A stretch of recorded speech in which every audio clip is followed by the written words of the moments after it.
În satul bunicilor mei există o legendă. Se spune că străbunicul meu ar fi îngropat o comoară înainte de venirea comuniștilor. Dacă plătești noaptea pe cineva cu detectorul, eu îți dau jumătate din ce găsim.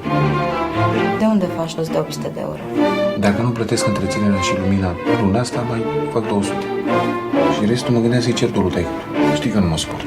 Te iubește, dar de suportat te suportă.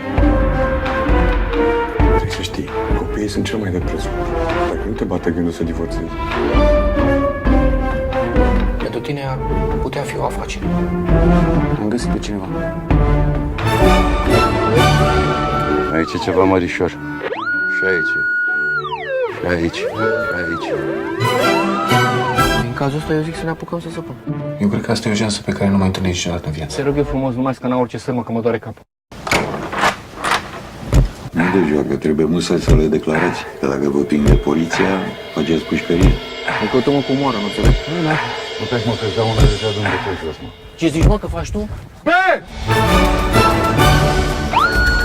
Unde-i comoara? Asta e, tati. Păi și unde sunt cristalele, rubinele, aur?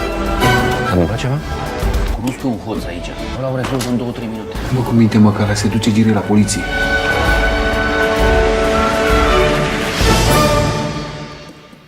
Nu mai durează mult. Îmi pare rău că am întârziat. Te iert.